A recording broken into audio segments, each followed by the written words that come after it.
Chapter 1.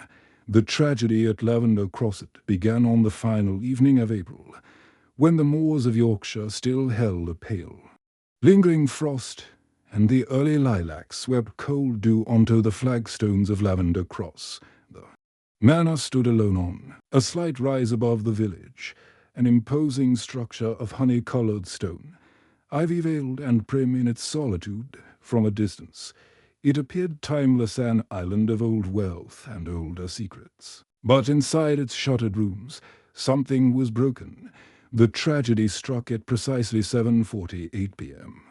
during an intimate supper meant to celebrate the engagement of Miss Juliet Vane to the Honourable Charles Allerton. There were 9 people seated at the candlelit table in the west room, surrounded by heirloom paintings and the dull chime of rain on the window panes. Of the 9, one would not survive the hour.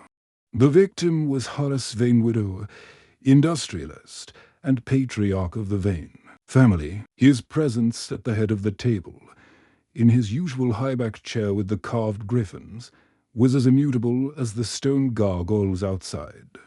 He had lifted a spoonful of clear consomme to his lips, frowned, paused to glance at his daughter Juliet, then crumbled with a strange, gurgling gasp. His hand struck the spoon against the china bowl with a brittle clink before he collapsed face first into the soup.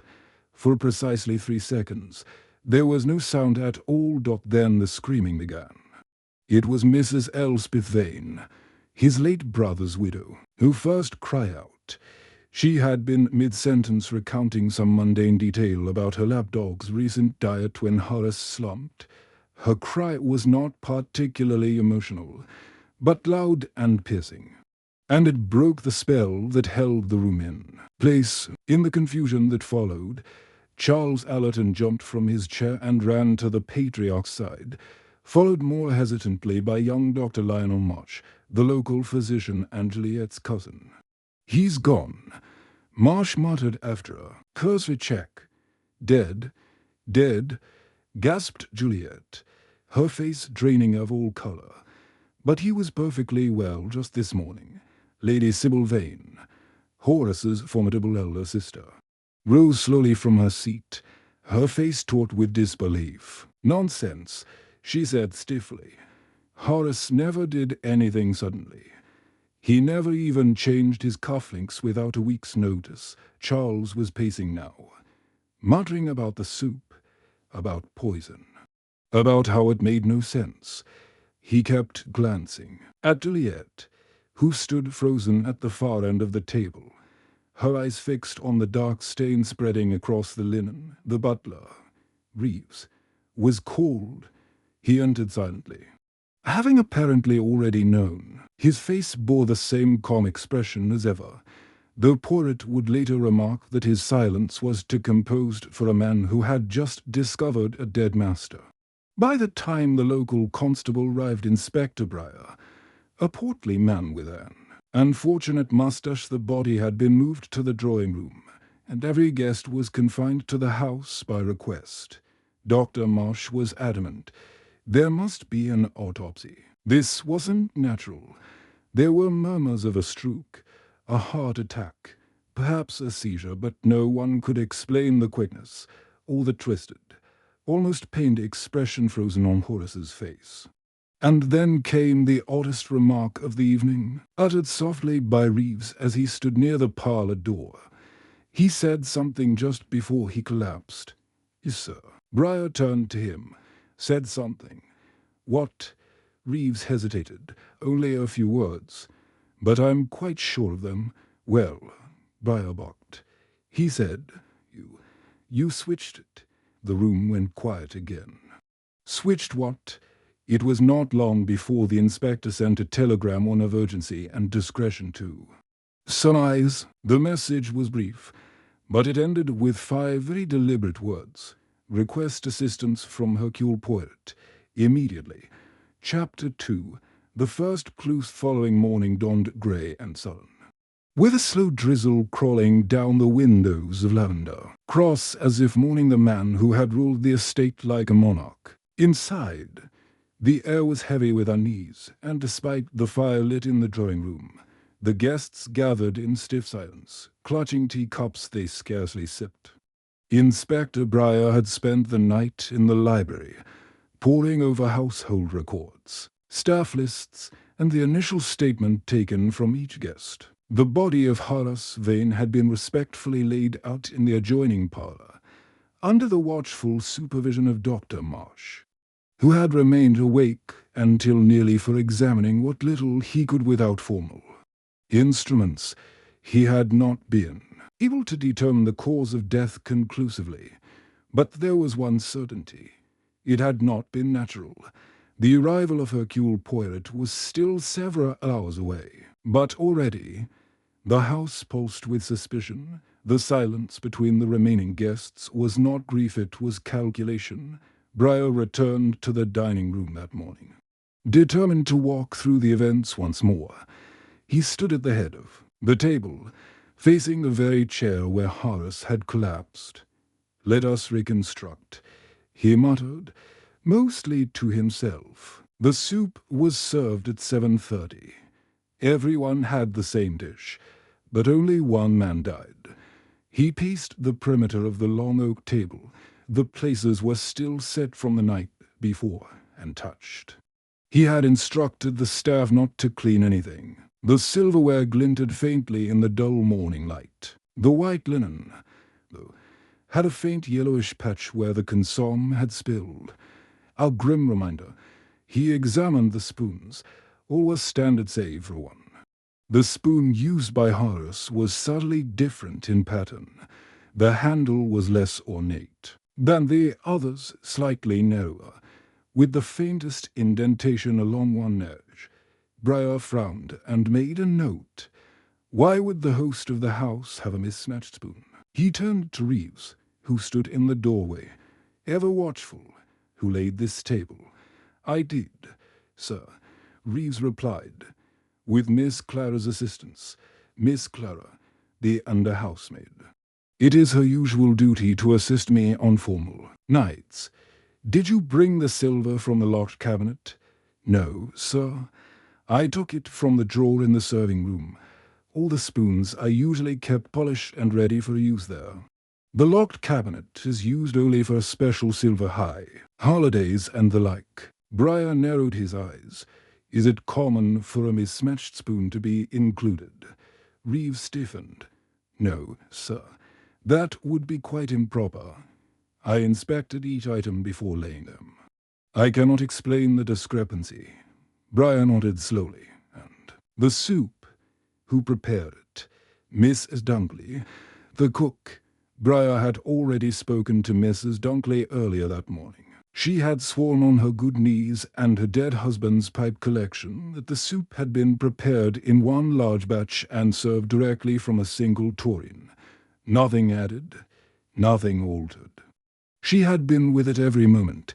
But even if the soup hadn't been poisoned, what if something else had? Briar walked back into the kitchen, nodding for the constable to follow. The tureen sat in the sink, scrubbed, nearly clean despite his earlier request to leave everything as it was. That struck him as odd. He had told the cook to cover it, not wash it.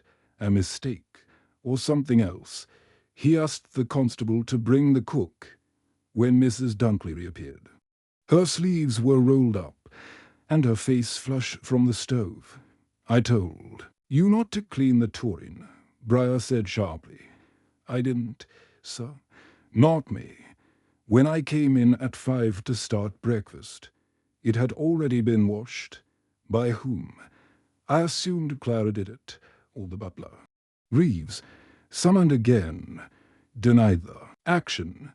That left Clara the timid, red-cheeked under housemaid, who was found dusting in the sitting room. When questioned, she immediately burst into tears. "I didn't mean to. I only thought it would help," she sobbed. "The soup had gone bad, and I didn't want it smelling." Briar scowled. "Miss, a man died last night. That soup was evidence. You ought to have come to me. She wept harder and could offer little else. Though Briar noted the irregularity, Clara was new to service. Barely 2 weeks at Lavender Cross. She wouldn't have known all the rules, but someone might have told her to clean it, or encourage it, back in the dining room. Briar examined the place settings again. All the guests had been seated in a fixed arrangement, according to Miss Juliet Vane. Horace at the head, to his right, Charles Allerton, to his left, Lady Sybil, opposite Juliet, with Elspeth and Lionel spaced evenly across the sides. He opened the guest book on the sideboard. The evening's menu was written inside, along with a curious note from Horace's personal hand. No brandy after dinner. That struck Briar as odd. Horace Vane was known for his post-meal glass of brandy. He had a collection of rare casks in the library. Why would he forbid it on the night of his daughter's engagement? Something had unsettled him. Back in the parlour, Briar found a folded scrap of paper among Horace's personal effects, a torn letter just one sentence readable. If you speak of Lavender Cross again, the consequences will be swift. There was no signature, no letterhead, no envelope. Briar stared at it for a long moment. Outside, the sound of wheels on gravel broke the hush of the morning. A car door opened, then shut. The front door creaked, and in walked a small, dapper man with patent leather shoes, a waxed mustache, and an umbrella neatly tucked under one arm. His eyes took in the manor with swift precision. Hercule Poirot had arrived. Chapter 3. The gathering of suspects. Poirot stood in the entrance hall of Lavender Cross with the expression of a man who had Eustace stepped into a carefully arranged stage, set and knew instinctively that the performance had already begun. His grey eyes, sharp and unreadable, surveyed every detail, the polished brass umbrella stand, the dustless run on the staircase, the faint scent of lavender and beeswax, and above all, the silence. Inspector Briar met him at the threshold with a forced air of calm. "Monsieur Poirot," he said, offering a hand. "Thank you for coming so promptly." "But of course," said Poirot smoothly, shaking it with delicacy. "The circumstances tragic, yes. And perhaps too precise too." "Be merely tragic." Briar led him into the drawing-room, offering a succinct summary of the death, the soup, the mismatched spoon, and the unfortunately washed tureen. Poirot listened intently, head tilted, eyes closed at intervals as if absorbing music rather than facts. "You see, the family is still gathered here," Briar concluded. "They've been instructed not to leave. And there's no shortage of motive. I'll tell you that." Poirot raised an eyebrow. "Then I will be most intrigued to meet them, to observe their manner, their silences, their contradictions." He smiled faintly. "It is most telling. You know how people behave when they believe the truth is far from reach, within the hour." All remaining guests of Lavender Cross were assembled in the red drawing-room. Poirot stood at the fireplace, his hands clasped neatly before him, his shoes perfectly aligned on the oriental rug. One by one, he took in the faces before him. Lady Sybil Vane, tall, severe, and immaculately groomed, sat upright with a stiffness born of generations of pride. Her eyes were cold, but not unfeeling, more like someone who had learned long ago not to expose vulnerability. Beside her sat Mrs. Elspeth Vane, the widowed sister-in-law, glum and adorned with ostentatious jewelry, her face powdered to mask fatigue. She fluttered a lace handkerchief constantly, dabbing at eyes that had not truly wept. Across the room lounged Charles Allerton, the honourable fiancé of Juliet Vane, with his loose cravat and a smirk that barely disguised his tension. He had the air of a man used to attention, but deeply uncomfortable under scrutiny. Juliet Vane, the daughter of the deceased, sat near the window. Her pale face was unreadable, her gaze fixed somewhere beyond the glass. If she had cried, Her eyes gave nothing away now. Her hands, folded tightly in her lap, were trembling. To her right stood Dr. Lionel Marsh, lean and intense, spectacles perched on a narrow nose. His coat still bore the faint smell of antiseptic. He spoke rarely, but his eyes moved constantly, calculating, watching. Lastly, Reeves, the butler, stood silently by the door, tall, reserved, with the immovable calm of a man who had witnessed many strange evenings and kept them all to himself. Porritt stepped forward gently. "Msamas," he said, "I thank you for receiving me. I am Hercule Poirot, and I have come at the request of Inspector Briar to understand the circumstances of Monsieur Horace Vane's untimely death." A ripple of restrained murmurs moved across the room. Poirot continued, "Let us be clear. It is not merely a question of accident or illness. There are elements small, perhaps, but unsettling that suggest human design. And in such matters, I find it helpful not only to examine what is done, but what is not said." Lady Sybil shifted, her jaw tightening. "Are we suspects? Then, none. Madame," said Poirot gently, "you are witnesses. But the line between witness and suspect is a delicate one, is it not?" He turned. "If I may, I would like to meet each of you in turn, alone. But first perhaps you will allow me to ask a few general questions." There was a murmured assent. Poirot clasped his hands behind his back. "I understand the deceased had called this dinner to celebrate an engagement, Miss Juliet Vane and Monsieur Ellerton." "Yes." Juliet nodded slowly, her lips barely parting. Charles reached for her hand, but she drew it away subtly. Poirot's eyes flicked to him. "Monsieur Ellerton, you were seated to the right of Monsieur Vane. Did he seem uneasy before dinner began?" "All I can say is he was in a mood," Charles replied. "Not exactly celebratory, but he was like that sometimes, controlling. He didn't even raise a toast." Poirot turned to Dr. Marsh. "And you, Doctor, you declared him dead. Was there anything unusual about the body?" Marsh pushed up his glasses. His expression, his muscles were clenched, almost frozen mid-grimace. That could suggest a neurotoxin, but without a proper autopsy. "I can't confirm." "Merci." Poirot nodded. "Now, Mrs. Vane." Elspeth blinked. "Yes, you heard Monsieur Vane say something before he collapsed." "Did you not?" Her eyes darted. I suppose so. It was hard to make out." "Something about switching. You switched it," Reeves added from the doorway, voice calm. Poirot turned. "And you are sure of that?" "Reeves, I am." Poirot turned back to the group. "Then we must ask, what was switched? The soup, the spoon, the seating?" His silence followed. "I didn't touch anything," said Juliet softly. "I sat where I always sit." Lady Sybil interjected sharply.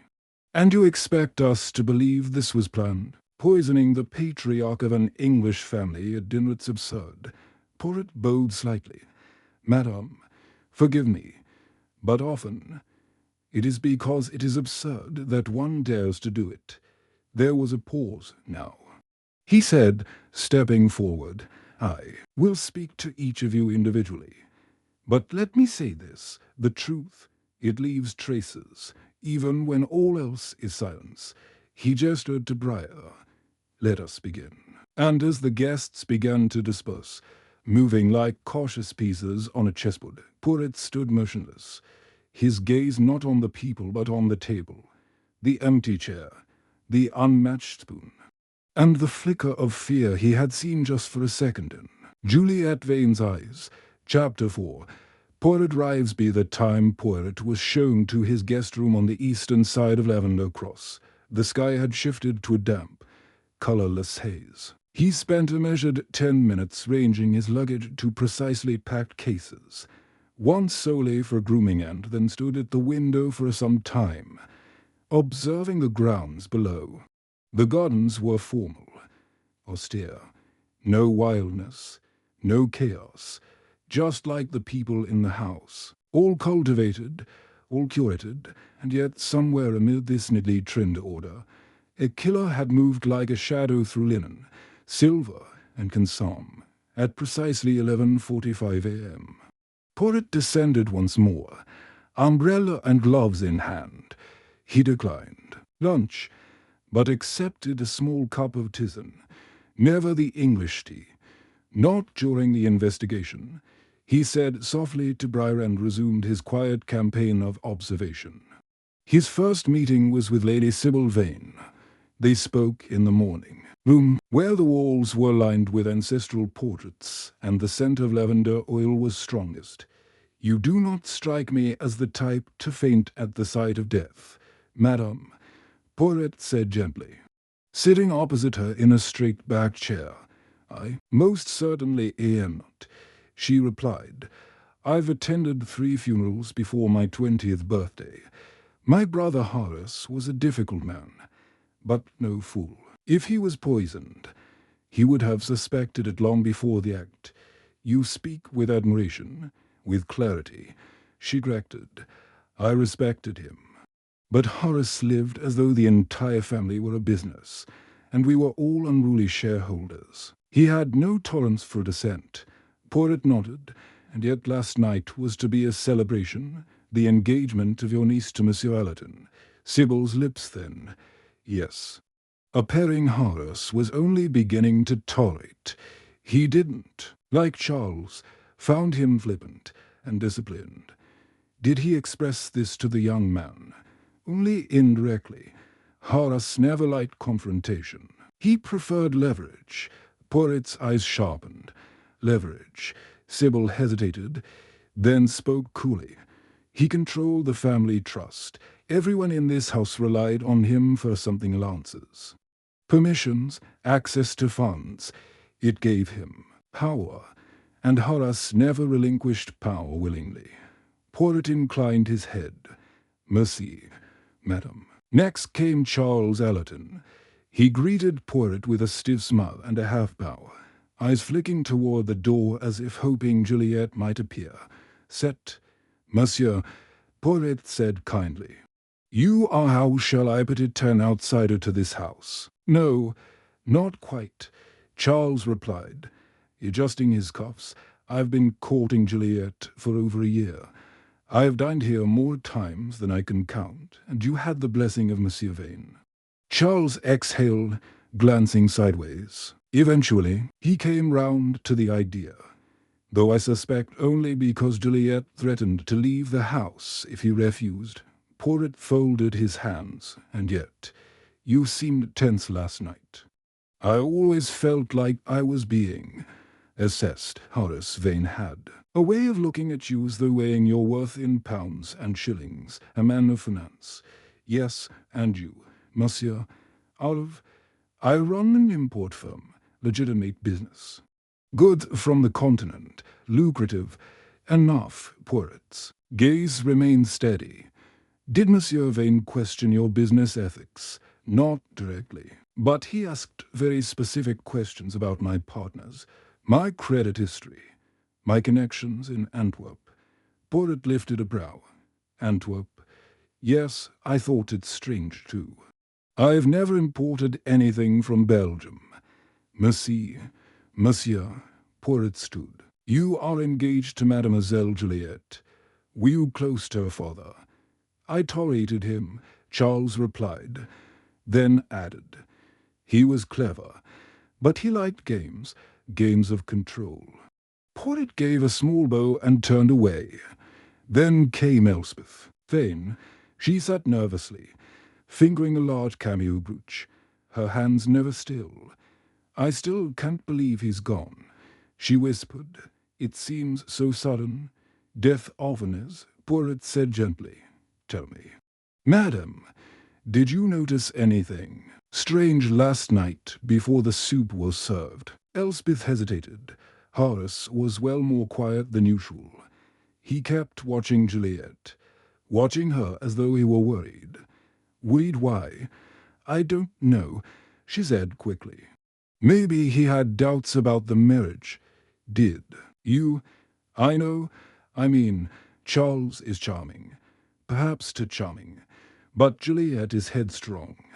She'd never marry someone weak. Porret nodded. And did you see who placed the spoon? No. I wasn't paying attention. The staff said everything. You did not go near the serving area? No. Of course not. She looked affronted.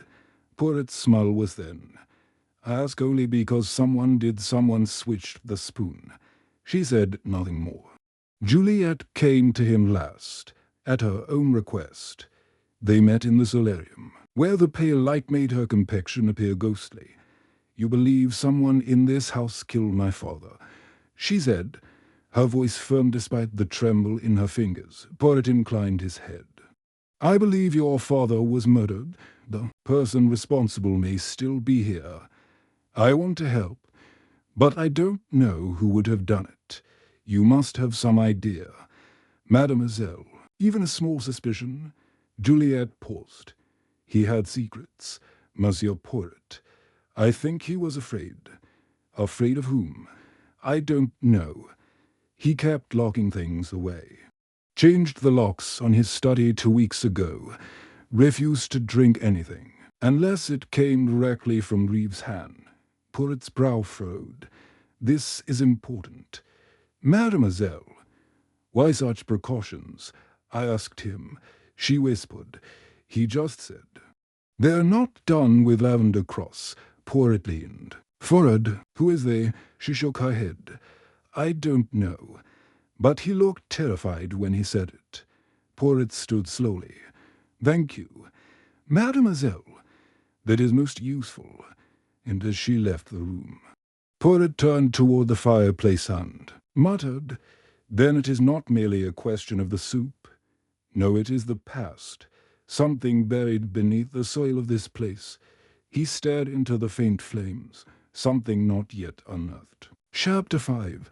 Initial interviews begin. The house had settled into a tense rhythm by the time the afternoon shadows lengthened across the gravel drive. Porret, ever precise, requested a separate room be prepared for his interviews, a modest study, near the back of the house, panelled in walnut, its windows overlooking the orchard. The choice was deliberate, a room unfamiliar to all, neutral in its associations, where even the proudest could be quietly unsettled. Porret began with Dr. Lionel Marsh. The young physician entered with the quiet confidence of a man accustomed to death but unaccustomed to scrutiny. His shoes were polished, but his collar slightly askew, a detail Porret noted at once. You were the first to examine the body. None, Porret asked, gesturing to the chair opposite. I was. Marsh's voice was calm, clipped. He was already gone by the time I reached him. No pulse, fixed pupils, rigor beginning round the jaw. You suspect poison. I am told. Marsh nodded. The sudden onset, the muscle tightness, I can't be sure without a proper toxicology report. But yes, likely something fast-acting. Yet you say his face was contorted, as if in pain and surprise. Porret leaned forward. Would such symptoms be consistent with, say, strychnine? Marsh's brow furrowed. It's possible, but strychnine leaves a distinctive scent in the stomach lining. I didn't detect anything. If it was poison, it was rare or expertly concealed. You are a cousin to Mademoiselle Juliet? Yes. Second cousin. My mother was Horace's younger sister, and your relationship to the deceased. Marsh hesitated. We were cordial. He didn't think much of my choice to remain in Yorkshire and practice medicine. Said I lacked ambition. Porret allowed a brief silence to fall. Would you have benefited financially from his death? Marsh's face hardened. No, I'm not in the will. I never asked to be. Porret nodded. Merci, Docteur. Next came Reeves, summoned without formality. The butler entered with the mechanical grace of his profession. Postophrolus.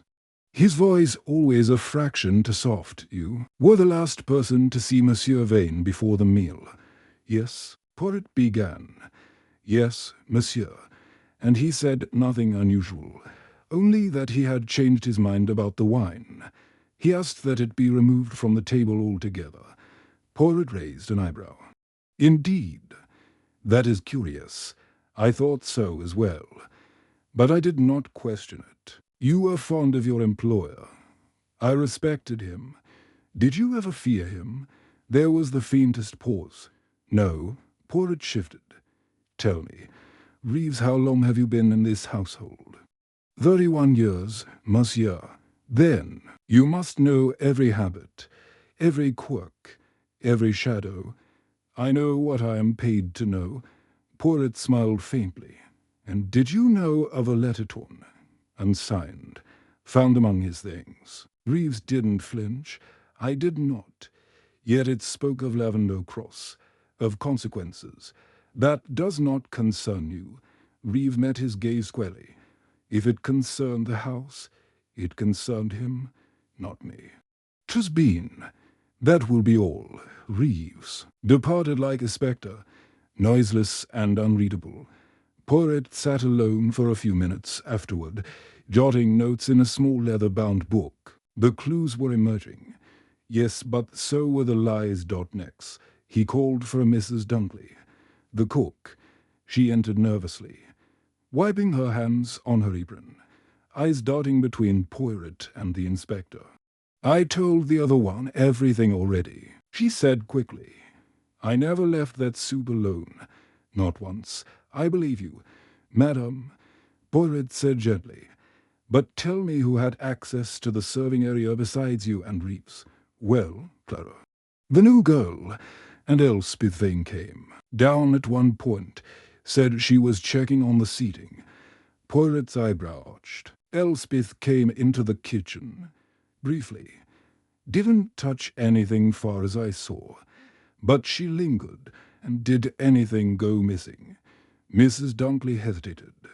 A bottle of cream liqueur I had for the pudding. It turned up again later, half empty. I assumed someone had a tipple before dinner. Was Monsieur Vane fond of sweet liquors? He preferred brandy, and yet he forbade brandy last night. Oh, that, she muttered. Especially with that new bottle. Just opened. Porret tapped his lip. And did anyone complain of illness after dinner? No one. Not a soul. Merci. Madam, after she left, Porret asked for Clara, the under housemaid. The girl entered with red-rimmed eyes and a crumpled apron. She cut seeds so quickly she nearly lost her balance. Please, sit, Porret said kindly. I have only a few questions. I didn't poison nobody. She stammered at once. I do not accuse you. He said gently, but I must ask you, wash the soup tureen. Did you not? She nodded tearfully. I didn't know. I thought it was my duty. Did someone tell you to wash it? She paused. Not exactly. I overheard Mrs. Vane say something about cleaning up before the police got nosy. I thought she meant the dishes. I swear. Porret tilted his head. And you washed only the tureen? Yes. The rest was untouched. You are certain no one else handled the silver after it was laid out? Not that I saw. Except maybe. She stopped. Go on. I thought I saw Dr. Marsh bend over the table before dinner. Like he dropped something. But I was in the hallway, looking through the glass. Porret's gaze sharpened. Merci. Mademoiselle, you have been most helpful. As she left, Porret leaned back in his chair, fingertips pressed together. A pattern was beginning to form. The family was tightly woven, but fraying at the edges. A doctor who examined the body before anyone else and might know how to disguise a toxin. A fiancé from Antwerp, whose business dealings piqued the deceased's suspicion, a sister-in-law, with access to the kitchen and a bottle mysteriously emptied, a daughter to calm, and above all, A butler who missed nothing, but revealed even less. Porritt closed his notebook and spoke softly to himself. There are threads here, but I must tug gently, one at a time, or the whole tapestry will tear. Chapter 6. The first false-led drawing-room was quiet as a chapel. When Porritt returned late in the evening, the grandfather clock in the corner ticking a slow, deliberate rhythm. Outside, the fog had thickened into a pale blanket, softening the world beyond the window panes. Inside, the atmosphere had hardened into suspicion. Inspector Briar was seated in one of the high-backed armchairs, a file open in his lap and a tumbler of brandy untouched on the table beside him. He looked up as Porritt entered. "I've been thinking," Briar said. "The liquor bottle. Mrs. Dunkley mentioned it went missing. Turned up half empty. That could be our method." Porritt sat, folding his gloved hands. Possible. But curious that only Monsieur Vane fell ill. None. No, one else partook. Apparently not. Briar muttered. "But there's something else. I had a word with the local solicitor. Horace Vane changed his will 2 weeks ago." Porritt's brow arched. "Indeed. Left the bulk of his estate to Juliet, with a sizable provision for Lady Sybil. But Charles Allerton? Nothing. Not a penny. And he knew of this?" Briar shook his head. "Unlikely. The document hadn't even been formally announced yet." Porritt nodded slowly. "So the motive exists, but the knowledge may not." Briar leaned forward. "There's more. That torn letter you found, one of my men recognized the handwriting. They're almost certain it matches Charles Allerton's from his passport application," Porritt said softly. "So we have a young man, recently engaged to the heiress, excluded from the will, and linked to a threatening note." Briar closed the file. "You see what I'm thinking. He's a fraud, Porritt. I've seen his type before, smiles and silk ties, but not a straight bone in him." Porritt remained still, and yet, motive does not equal guilt. One must always distinguish the desire from the opportunity. Briar stood. "I think it's time we confronted him." Gently. "Mon ami," Porritt said, rising. "Let us see what the pressure reveals." They found Charles in the library, seated beneath a portrait of Horace Vane, nursing a drink. He rose when they entered, though his expression was weary. "More questions?" he asked. "Haven't I already been grilled thoroughly enough today?" Briar didn't answer. He dropped the torn letter on the side table between them. Charles blinked. "What's this? Your handwriting?" "I'm told." He stared at it for a long moment. "It might be. I don't remember." "You don't remember threatening the man who held your future in his hands?" Briar snapped. Porritt raised a hand. "Let us be civil, Monsieur Allerton. You would do well to speak with complete candor." Charles sank slowly into the armchair. "Fine. Yes, I wrote something. Weeks ago. Horace had suggested he was going to delay the engagement, perhaps indefinitely. He said Juliet wasn't ready, that she didn't understand the cost of marrying me. And what did you do?" Porritt asked. "I was angry. I may have written the letter something rash, but I didn't kill him." Briar scoffed. "And yet you had motive, the temperament, and most importantly time alone with the table before dinner." Charles's head jerked up. "That's not true." "No," said Porritt, quietly now. "But Clara, the maid, claims she saw you lean over the table before the others entered." I dropped my cufflink. He snapped.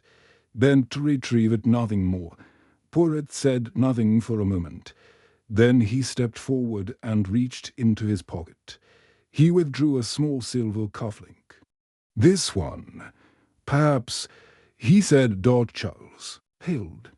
"Where did you—" "In the fireplace ashtray," Porritt said softly. "Placed there after dinner. A curious place to dispose of jewelry. None. Charles's mouth worked silently. Then he said, "All right, I didn't drop it before dinner. I found it after. During the confusion, I panicked." "Why panic?" asked Prior. Charles looked miserable. "Because it was in Horace's soup. I must have dropped it during the toast before I sat down." Porritt raised a brow. "There was no toast." Charles paused. Then, "I don't know when." "Lies," Briar growled. "You dropped it while poisoning his meal." "No." Charles stood abruptly. "I swear to you I didn't kill him." Porritt said nothing. He walked slowly to the fireplace, studying the flames. Then he turned. "If you were innocent, monsieur, why lie about the cufflink?" Charles exhaled. "Because I thought it would make me look guilty. And because I feared, God help me, I feared what people would think. That I wanted the money." Porritt stepped forward. "Do you?" "What? Do you want the inheritance?" Charles hesitated. "I want Juliet, whatever money comes with her. I don't care." But Horace, he never believed that. Porritt studied him for a long time. Then, without a word, turned and left the room. Briar followed. Once in the corridor, Briar muttered, "That's it. He's our man." "None." Porritt said softly, "He is a liar. Yes, a fool, certainly. But a murderer. No. You don't believe him capable." "I believe him to capable of cowardice. But poisoning, switching spoons with calculated malice. No. Mon ami. That is not his style." "Then who?" Porritt paused, gaze narrowing. "That," he said, "is what we must now begin to see." He turned and walked briskly toward the east wing. "Because the killer," he added, almost to himself, "has just made their first mistake." Chapter 7. The psychological gamma. The east wing of Lavender Cross was the oldest part of the manor, its stone floors slightly uneven, its walls decorated with faded tapestries and stiff oil portraits. It was here that Porritt now walked alone, hands clasped behind his back, footsteps barely audible on the cold flagstones. His little grey cells were beginning to hum with activity, not from the abundance of evidence, but from its contradictions. He stopped outside a narrow door and tapped. Twice Juliet Vane answered, her expression taut. "Monsieur Porritt," she said, her voice low. "Is there news?" "No news, mademoiselle," Porritt replied, "but perhaps a thought." "May I?" She hesitated, then stepped aside to let him in. The room was modest for a woman of her status. A tidy bed, a dressing table with a single mirror, a small writing desk by the window, everything in its place. Porritt sat in the chair by the fireplace. "You are fond of order." "I see. I suppose so," she replied, sitting on the edge of the bed. "I, too, admire precision," he said. "It reveals much about the person who maintains it. You, for example, are a woman who values control." Juliet didn't respond at once. Then she said, "You think I'm hiding something?" "None." "Mademoiselle, I know you're hiding something. But what remains to be discovered?" Her eyes flickered. "You think I could have killed my own father?" Porritt leaned forward, voice gentle.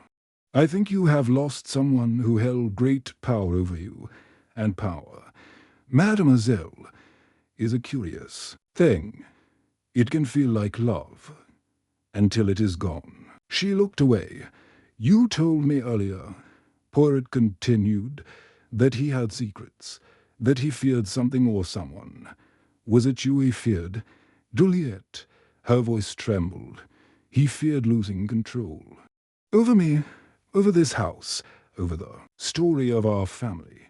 "What story is that?" She shook her head. "It's not my place. On the contrary," Porritt said softly, You are the only one who can tell it truthfully. Juliet stood abruptly.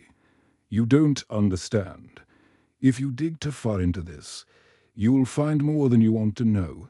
Try me. But she said nothing more.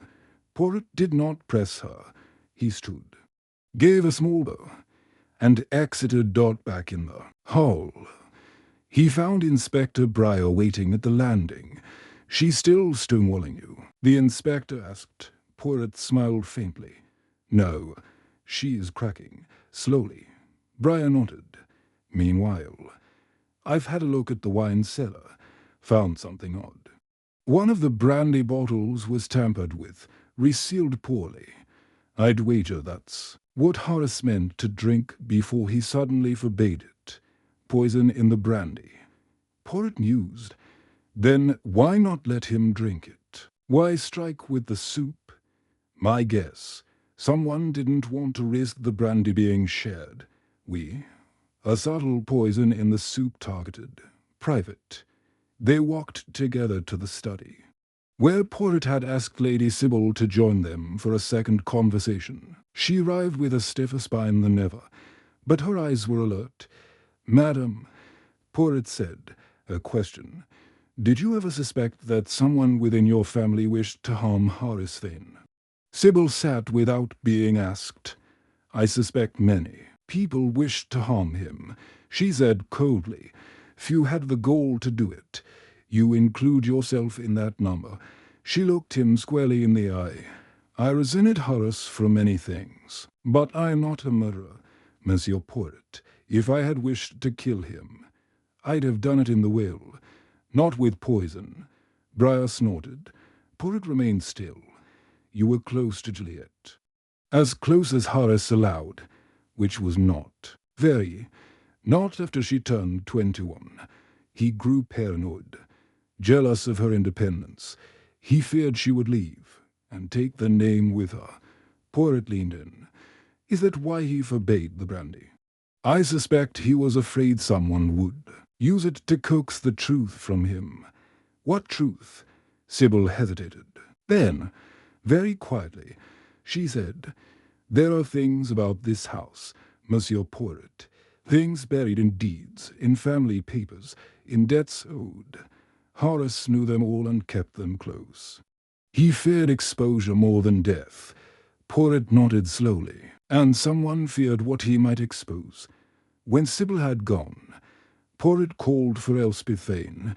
She arrived looking paler than before, her rings removed, her lace handkerchief folded and clutched in both hands. Madam, Porritt said gently, there is no point now in concealment. I don't know what you mean, she said quickly. I mean that you were in the kitchen that evening. You lingered. You watched the staff. You may even have touched the silver drawer. I was just checking the table arrangements. You never check the table, Porritt said, voice tightening slightly. You delegate. But that evening, you wanted to be sure. Of what? That the plan was in motion. She paled. What plan? Porritt stood, crossing to her slowly, the liqueur. Madam, it vanished. You were seen in the hallway. And when Clara mentioned overhearing your words, clean up before the police got nosy, I suspect. You were not referring to dishes, but to evidence. You wanted to protect someone, perhaps yourself, or perhaps someone else. Her face crumpled. I didn't poison Horace, but you know who did. She didn't answer, but the silence was thick enough. Porritt stepped back. Thank you, madam. That is all. When she had gone, Breyer let out a breath. You think she knows? I am certain of it, Porritt said. But fear makes her a poor accomplice, not a murderer. Breyer looked frustrated. We keep circling them. Porritt. They lie. They flinch. But no one breaks. Porritt's eyes narrowed. They will. He said quietly, because the game has changed. And now, it is not me who will push them to reveal. It is their own guilt. Chapter 8. A secondary mystery storm broke just after midnight. Lightning forked above the Yorkshire hills like cracks in a black pane of glass, and the thunder followed a moment later, sharp and sudden. Lavender Cross trembled quietly beneath the weight of it, the old manor groaning as though protesting memories long buried. Porritt had not yet gone to bed.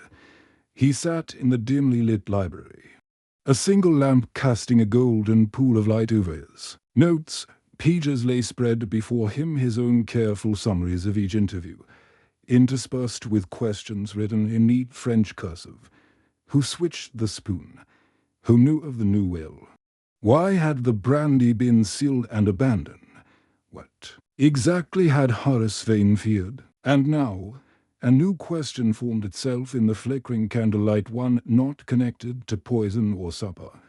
Why was the desk in Horace Vane's private study broken into that night? The answer came in the form of a muffled scream. Porritt was already on his feet before the sound had fully echoed. He moved swiftly through the halls, the storm flashing outside the tall windows, casting shadows like hands grasping at the walls. He reached the second floor moments before Inspector Briar, who emerged from the West Wing in his dressing gown, torch in hand. The scream, Briar muttered. Porritt nodded. This way. They followed the noise to the corridor near Horace Vane's locked study, now officially sealed off since the authorities had begun cataloguing his papers. But someone had broken that seal. The door was ajar, the edges splintered, and inside, on her knees, was Juliet Vane. Her hair had come loose from its pins. Her dressing robe clutched tightly around her, eyes wide with panic.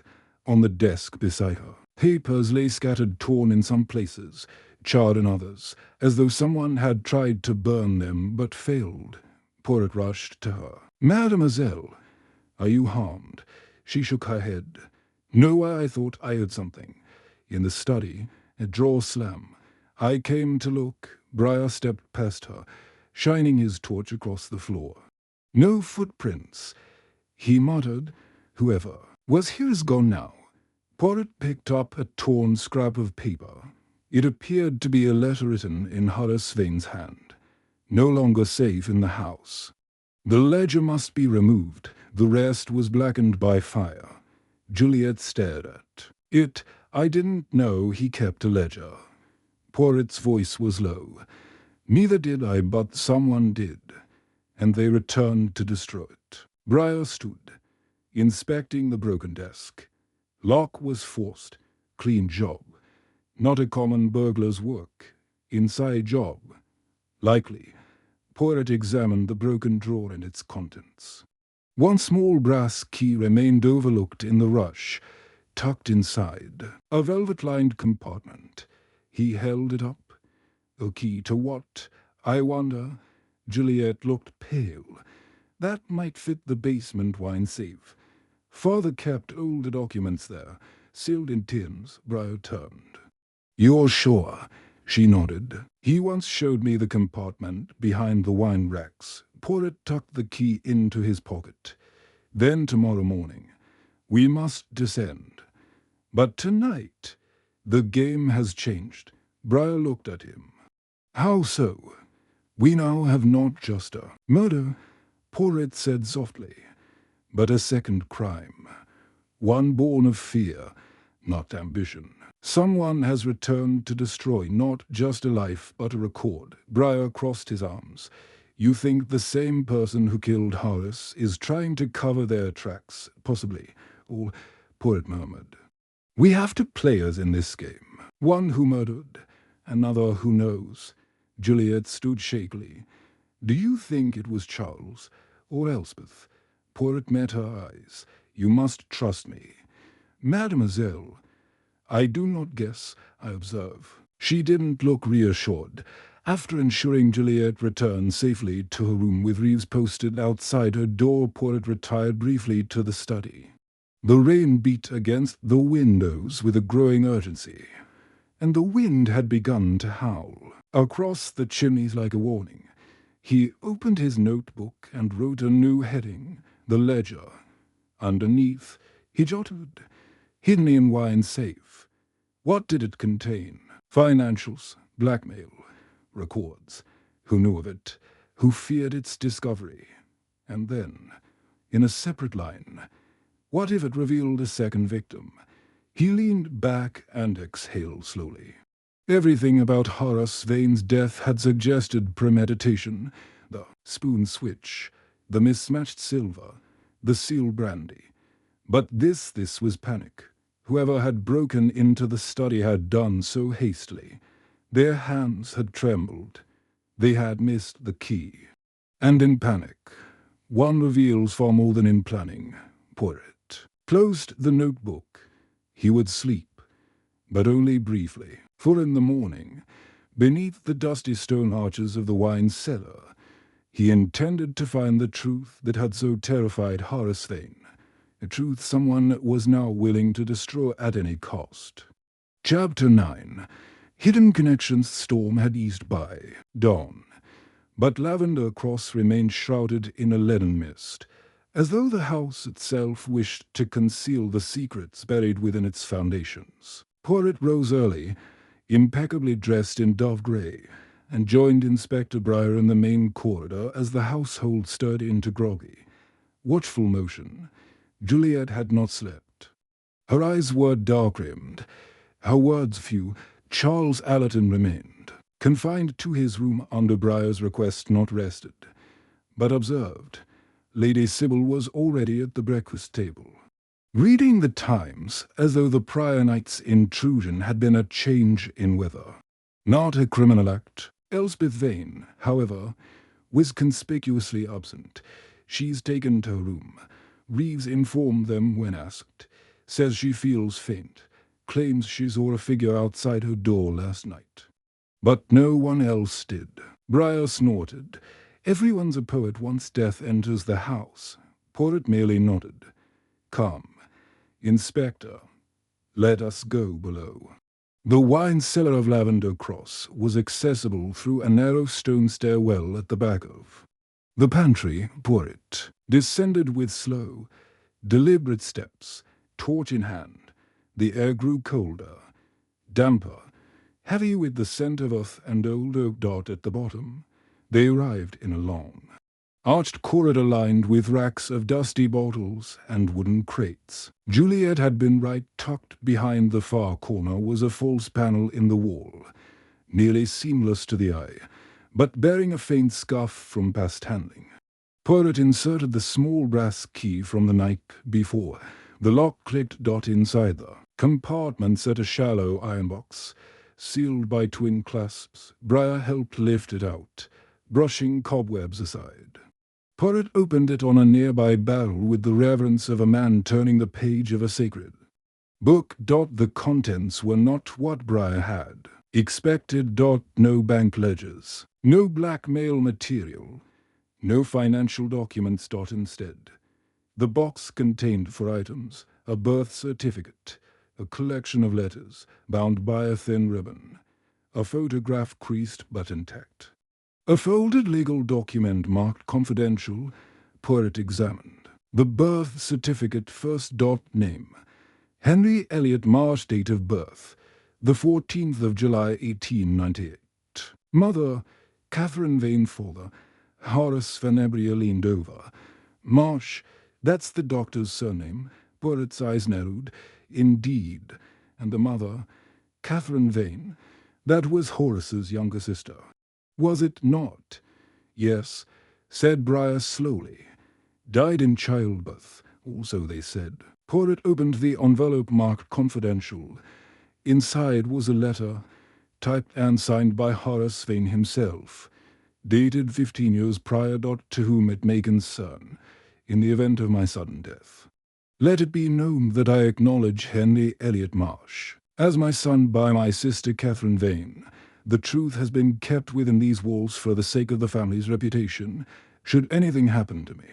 This box must be delivered into the hands of my legal representative, to be executed per the revised will.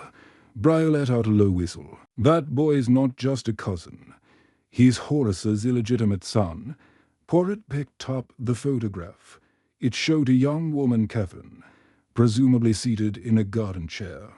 Holding a child no older than 2, Horace stood beside her, one hand on the chair back, his expression unreadable. And now, Porritt said softly, we begin to understand the true stakes. The letters, once unbound, revealed a more intimate story written in Catherine's hand. They chronicled her deep affection for Horace, veiled in the language of discretion, and her eventual despair at being sent away. The final letter, dated days before her death, begged Horace to raise their son in the family estate, not in secrecy. She died, Briar muttered, and the boy was taken in as a cousin, a lie agreed upon, Porritt said. But lies do not rot alone. They attract others. They returned to the main hall, the box now secured in Porritt's briefcase. The detective paused at the foot of the stairs, his gaze drifting upward. Call Dr. Marsh, he said quietly. It is time we have a word father to son. Dr. Marsh arrived with the clinical calm of a man unaware of the storm about to break over his head. I was told you found something, he asked. Porritt gestured to the study. Come, Doctor, let us speak privately. Briar remained outside as Porritt shut the door behind them. He placed the photograph on the table. Marsh blinked. Where did you recognize it? Marsh hesitated. I saw it once, years ago. My mother kept it in a drawer. Porritt laid the birth certificate beside it. Your mother was Catherine Vane, your father, not her husband, for there was none. No, it was Horace. Marsh's throat moved, but no words emerged. Porritt did not wait, you know. Did you not? Not at first. Marsh said finally. Not until a year ago. I found letters fragments my mother had hidden. I confronted Horace. He didn't deny it, but he refused to acknowledge me in public, said it would destroy the family. So you remained the cousin, silent, watching him praise Juliet. Groom Charles, and deny you even the courtesy of your name. I never wanted money, Marsh said hoarsely. Only truth. He promised to change the will, said it would be done before the engagement was announced. But then he hesitated. I think he was afraid of Juliet. Of everyone, Marsh whispered. He didn't trust anyone, not even me. Porritt studied him a long moment. And did you kill him, Doctor? Marsh looked up sharply. No. Porritt remained perfectly still. I swear to you, I didn't. I argued with him, yes, but poison. I would never. You are a doctor. You understand dosages, reactions, timings. It would have been easy. Yes, Marsh whispered, which is why I didn't. Porritt stood, retrieving the photograph. The truth has surfaced, Monsieur Marsh. Whether you desired it or not. And now, we must ask, who else knew? Who feared its revelation more than you desired it? He stepped into the corridor, leaving the doctor behind. Briar looked up. Well, he knew. Porritt said softly, but I do not believe he killed his father. Then who? Porritt turned slowly toward the great staircase, where Juliet now stood at the top, her white nightgown like a ghost among the shadows. That, he murmured, is what I intend to find out. Chapter 10. Porritt's secret clued drawing room was silent, but for the tick of the long case clock and the soft rustle of Porritt's fingertips. As he turned the pages of Horace Vane's journal, a second volume, discovered hidden behind a row of medical texts in the late patriarch's study. Porritt had found it just after his confrontation with Dr. Marsh. He had said nothing to Briar. Not yet. Some clues, he believed, must be held close until they bloomed in the right moment. The journal was a curious thing, not a daily record, but rather a scattered array of musings, financial remarks, and cryptic notes. Horace Vane had written as a man unsure of whom he could trust. Some pages were illegible, others written in strange shorthand, but one page had caught Poirot's attention. He now turned back to it, staring intently at a small ink blot that obscured 3 words. Above it was written, "If they ever learn about Marcia's birth, the whole game changes. But I cannot let her suffer. Not again. Not because of that night." At Lavender Cross, Poirot ran a finger gently under the line. Her dot not March, not Catherine dot someone else. And that night, what had occurred? He heard the soft knock at the door. Intres, he called Dot. Juliet stepped inside, still pale, her hands trembling slightly. "I saw you speaking with Lionel," she said. "You found something, didn't you?" Poirot nodded but did not elaborate. Juliet sat across from him, her eyes searching his face. "Tell me what you know." "I know that your father was protecting a truth that threatened not only his legacy, but someone he loved." "Do you mean me?" "I do not know yet. Mademoiselle." She looked down at her hands. "He kept so many things from me, even in his affection. There was control. I felt more like a piece on his chessboard than his daughter." Poirot studied her. "Mademoiselle, I must ask you something unusual. Did your father ever mention an incident, something that happened years ago, something never spoken of in the open?" Juliet was silent for a long time. Then she said, "Yes." Poirot waited. "When I was 16, I found him in the East Tower. He was standing in the middle of the attic, just staring at the wall. I thought he was sleepwalking. He looked frightened, like he was seeing someone that wasn't there. And did he say anything? He just said, 'It's still here. I should have buried it.' Then he saw me and sent me away." Poirot absorbed this carefully. "Merci. Mademoiselle, that is very important."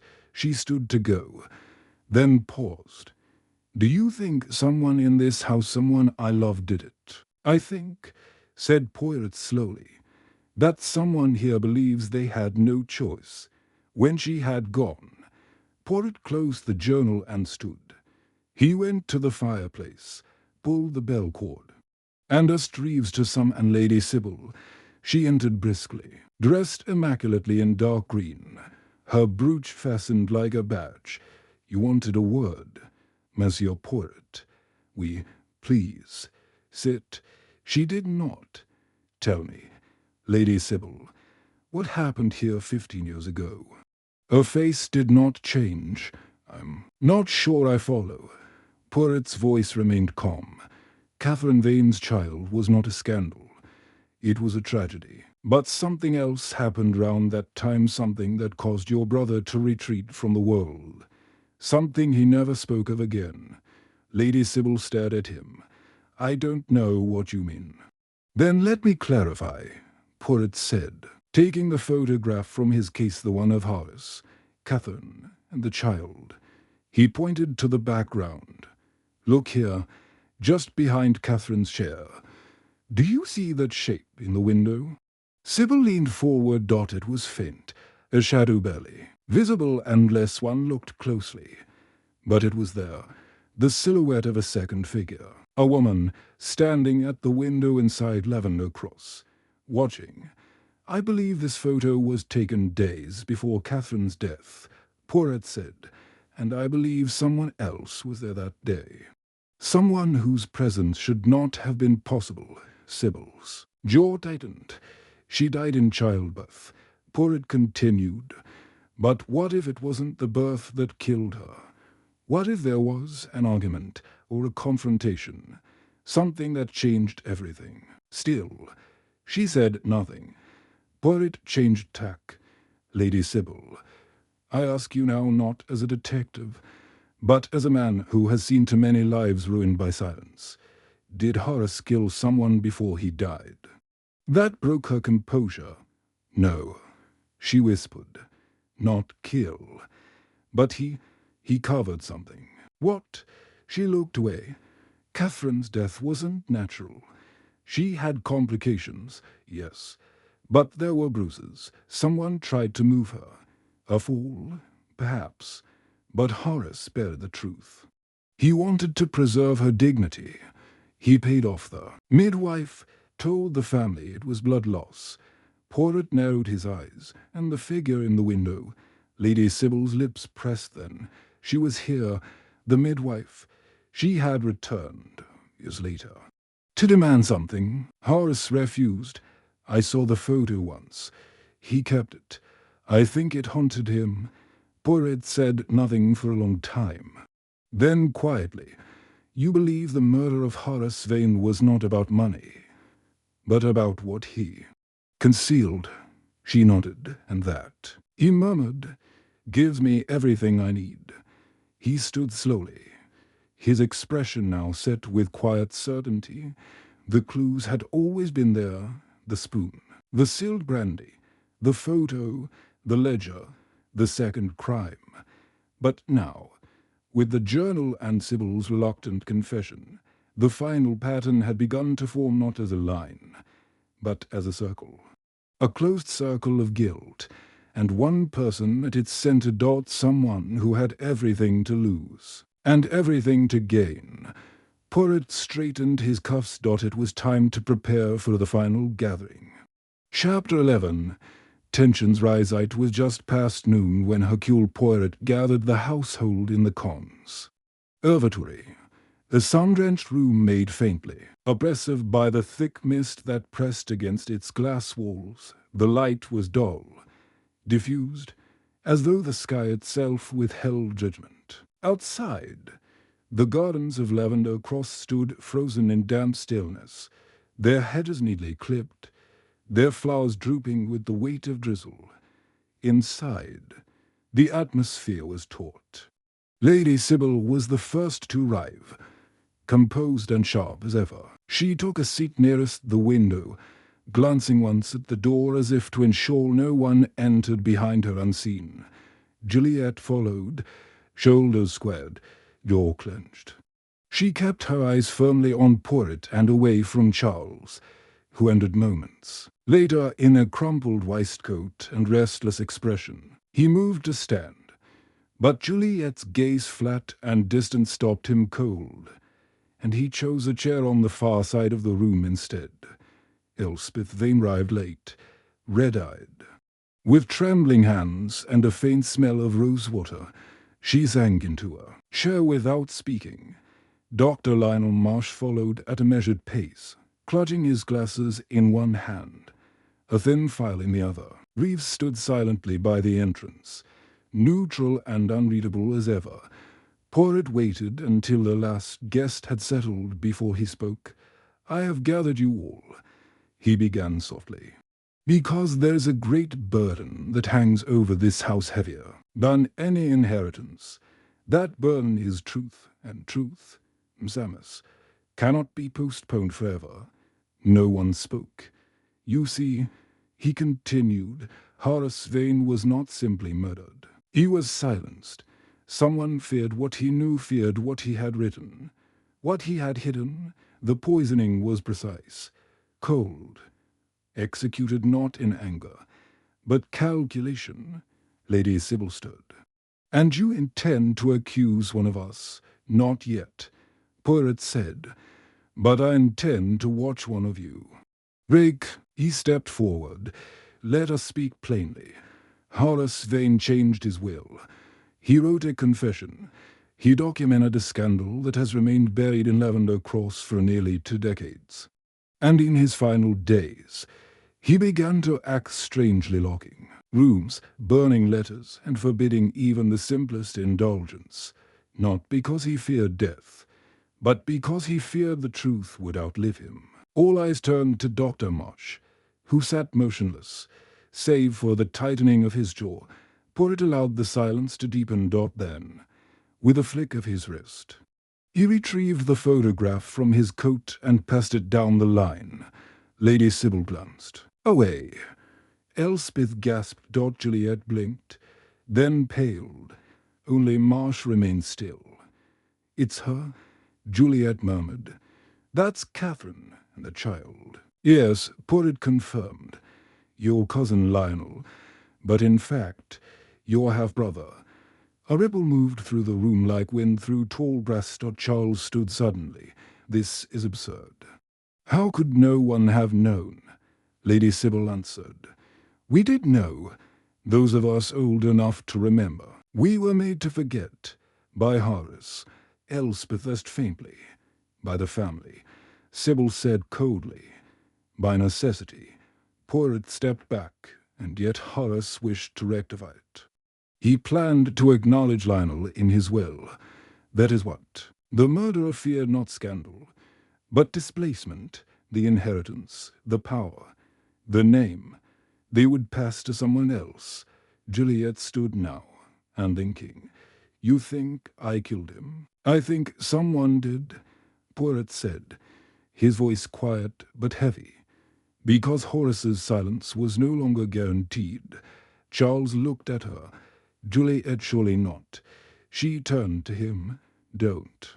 "You think I'm capable to, don't you?" "I know. I'm just trying to make sense of any of this." "None of it makes sense," Juliet cried.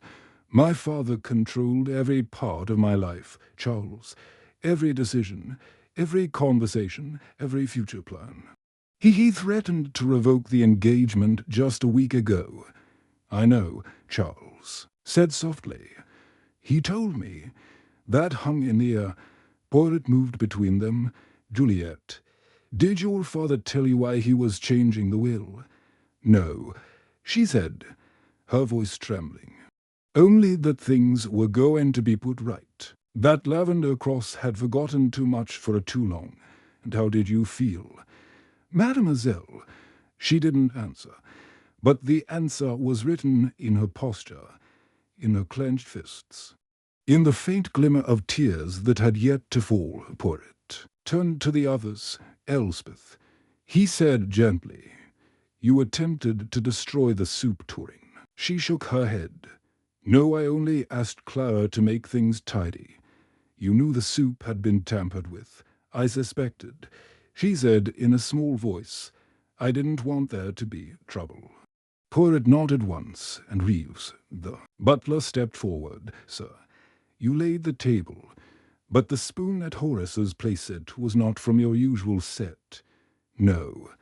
"Monsieur, I discovered it missing after dinner. I did not place it there. Then who did?"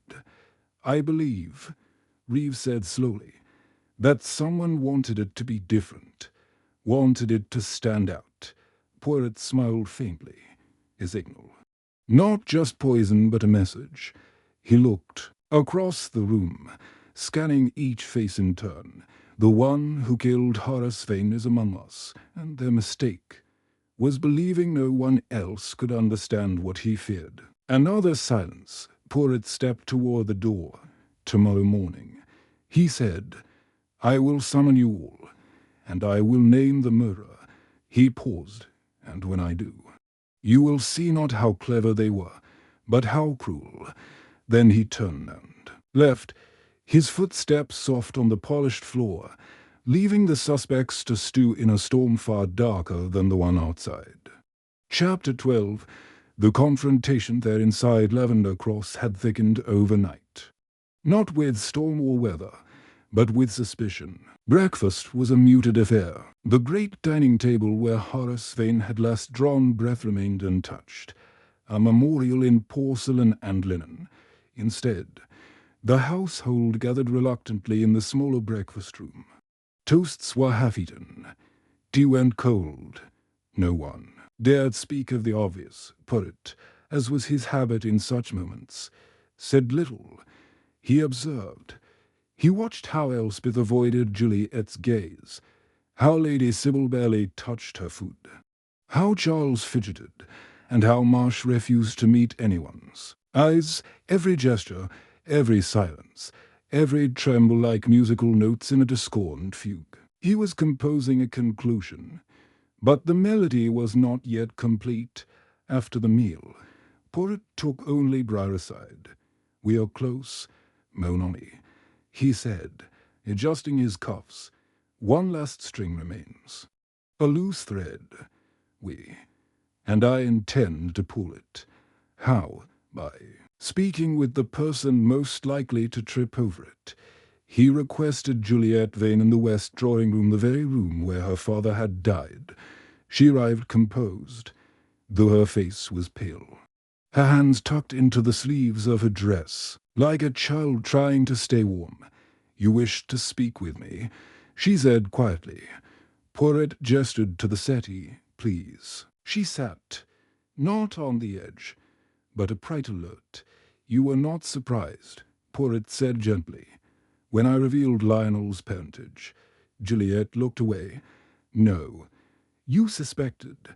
"I knew," Porret nodded. "Then perhaps you also knew that your father planned to alter the inheritance, to make Lionel his legal heir." She flinched, just slightly. "He told me something would change, that he was tired of the lies. And how did that make you feel?" She was silent. Porret continued softly. "Mademoiselle, I must ask plainly, did you switch the spoon?" Juliet's eyes met his. "No." "And yet you were the only person seated opposite hers. The only one who could have made the switch without reaching far." "I didn't do it," she repeated. Porret studied her. "Then allow me to show you something." From his coat, he produced a slip of paper, a carbon copy from the local solicitor's office. It was the amended will Horace had signed just 3 days before his death. In it, Lionel Marsh was named as primary heir. Juliet was left with a trust Charles Allerton omitted entirely. Juliet took the paper with trembling hands, scanning it once, then twice. Her jaw clenched. "He said he would wait until after the engagement party." "He did not wait," Porret said quietly, "and someone discovered that fact the night before the dinner." She froze. "I found the second copy," Porret continued, "in the ledger box in the wine cellar. It had been scorched, half burnt, but not by your hand." Juliet's breath caught. "Who, I believe," Porret said, "that the person who burned it was Elspeth Vane." Juliet's eyes widened. "She feared for you," Porret said. "Not for herself. She suspected what had been done, perhaps even helped cover it. But she could not bear to see you fall." Juliet stood. "What are you implying? That someone placed the poison into the bowl before it left the kitchen? That someone ensured the right spoon coated in a tasteless, fast-acting compound would be swapped? That someone destroyed the brandy to avoid confusion? And that someone planted the torn letter to implicate Charles Allerton and divert suspicion?" She stepped back. "You think that was me?" "I think," Porret said softly, "that you were cornered. You feared everything would be taken from you. Not only your father's wealth, but your identity. The life you had defended, endured, inherited." "No," Juliet said firmly. "You're wrong." Porret moved closer. "Then tell me why." "Mademoiselle, I found a duplicate key to the study hidden in the hem of your dressing robe." Juliet's face drained of color. Her mouth opened, but no words came. "I also found this." Porret reached into his pocket again and withdrew a torn page from her personal diary. It had been crumpled behind the desk. "I believe it was meant to be discarded, but it survived." "May I read it?" She said nothing. Porret read aloud. "If he gives it all to him, then what have I endured for? What have I protected? What does a daughter become, if not a legacy?" Silence. Then, finally, Juliet sat down again, as though her bones could no longer carry her. "I didn't mean to," she whispered. "I didn't want to." Porret remained still. "He said Lionel would take the estate, that I would be sent away, looked after, but not trusted. He said I was too fragile, too emotional. He said I couldn't be trusted with Lavender Cross. Poirot spoke gently. So you decided to protect it. She nodded slowly. I had the spoon cleaned. I had the compound. It was just enough. It would act fast. But quietly. I didn't want him to suffer. Only for it to end. Poirot let the silence settle. Then he stepped back. Merci. Mademoiselle. She didn't weep. She didn't move. Briar stepped in moments later. Wordless, Juliet raised her head. Please, don't tell Charles. Let him believe it was something else. But Poirot, always precise, said only, he will know the truth, as all must, and as she was quietly led away. The rain outside began again soft, steady, and unrelenting, just like the truth. Chapter 13.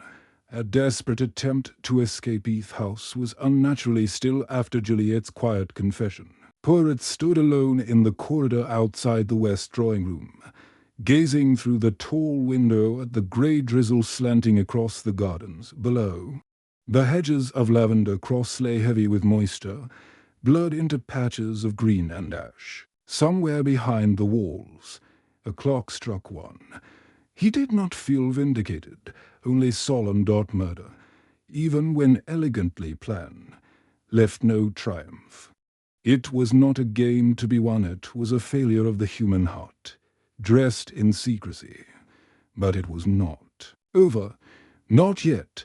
Inspector Briar emerged from the east stairwell, his boots wet with mud. She's been taken upstairs, he said. Room locked. Clara's been stationed nearby. Quiet girl, but steady. Poirot nodded. Distracted. Good. Keep her guarded, but gently. Juliet is not the sort to flee in panic. Her weapon is silence. Briar tilted his head. Then why do you look uneasy? Poirot turned fully to him now. Because this house still lies. Meaning. Poirot stepped forward. Something troubles me, Inspector. Something about the timing of the will. Horace Vane changed it 3 days before his death. That same night. He locked his study. The following morning, he sent a letter to his solicitor, but the solicitor never received it. I thought the letter was in the ledger box and signed draft, Poirot said. The actual copy, the one meant to confirm the amended will, was never posted. Briar frowned. So, Poirot said quietly, what if someone else intercepted it? Before Briar could respond, a door slammed on the far end of the hall, then shouting, then footsteps. Poirot turned instantly. Come. They ran through the corridor, down the servants' passage, past the morning room. Reeves stood frozen in the foyer, eyes wide. It's Charles, he said. He just rushed out the side door, took the car keys from the cabinet. What? Briar snapped. He was under informal watch. I tried to stop him. Sir. Poirot's brow furrowed. Which car? The silver Bentley. Poirot's eyes narrowed. To the stables.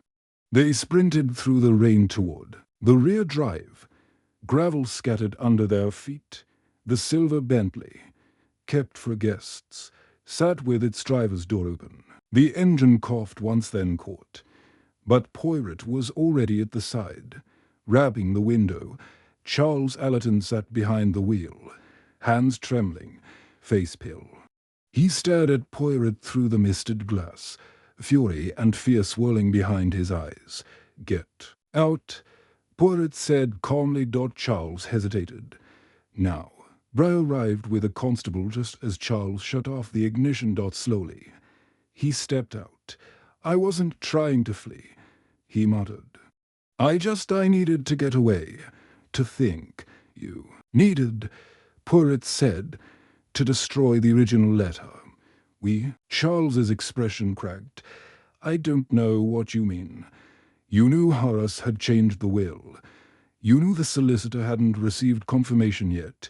If you could destroy the letter, perhaps the amendment would never take effect. No, you searched his study. You rifled through the ledger box, but the document was not there. So you returned again, last night, after Juliet's scream, hoping the commotion would mask your intrusion. I was trying to protect her, Charles said suddenly. The words echoed in the fog. Poirot blinked. What did you say? Charles's fists clenched. I knew she was involved. I didn't know how deeply, but I saw the look on her face that night. And when you started circling her, I panicked. I thought if I could destroy the letter, maybe I could delay things, give her a chance to disappear, to start over. Poirot said nothing. I never wanted his money, Charles muttered, only her. But I knew she wasn't telling me everything. She shut me out, always did, even when she was breaking. Briar moved forward. That's obstruction of justice. Mr. Allerton, I don't care. He snapped. I do it. Again. Poirot raised a hand. He will face consequences, yes, but not as the murderer. Charles turned to Poirot. Why did she do it? Poirot's voice was soft. Because she could not imagine a life without control. Because her father took her freedom and replaced it with duty. Because she believed, as many do, that silence would protect what love could not. Charles said nothing. Rain dripped from his cuffs. She loved you, monsieur, Poirot added, in her way, but she was drowning long before you arrived. They walked slowly back toward the house. The storm reduced to drizzle. Inside, the tension cracked further. Lady Sybil was standing near the staircase, her face unreadable. Elspeth had collapsed into a chair, sobbing. Dr. Marsh remained absent, locked in his room with the truth of his parentage pressing in from every side. And Juliet, she did not cry. She did not call out. She remained behind her locked door, alone, as she had always been. Poirot stood in the great hall, watching the rain streak the windows. The case was unraveling. Yes, but the damage had been done long before the poison had touched the spoon, long before the will, long before the name Marsh had been erased and replaced with silence. Poirot straightened his cuffs. Tomorrow, he would speak. But tonight, Lavender Cross would mourn, not only for Horace Fane, but for everything they buried with him. Chapter 14. The final piece falls into place. Next morning arrived pale and still. The storm having exhausted itself into a cold, glassy quiet. Lavender Cross stood under a pearl grey sky. The fog having receded like a curtain after a play's final act, the house seemed to breathe again hesitantly, as if unsure what remained of the cast. Poirot was already dressed by 6. He had not slept. Sleep was unnecessary now. The final truth hovered just beyond reach, its silhouette clear, its name formed but unspoken. One piece remained, and Poirot intended to place it himself. He began with the breakfast tray. Reeves, he said, as the butler carried the silver tray toward the guest rooms, might I have a word with you in the morning room? 2 minutes only. The butler hesitated, then obeyed. In the morning room. Poirot closed the door and faced him. You have served this household a long time, monsieur, Poirot said. You have observed more than most. And you have spoken less than any. Reeves gave a slight nod. Poirot stepped closer. I need to know what happened 15 years ago. Not about the inheritance. Not about Catherine. About the night Horace Vane locked himself in the tower attic. Reeves blinked. You've spoken to Lady Sybil.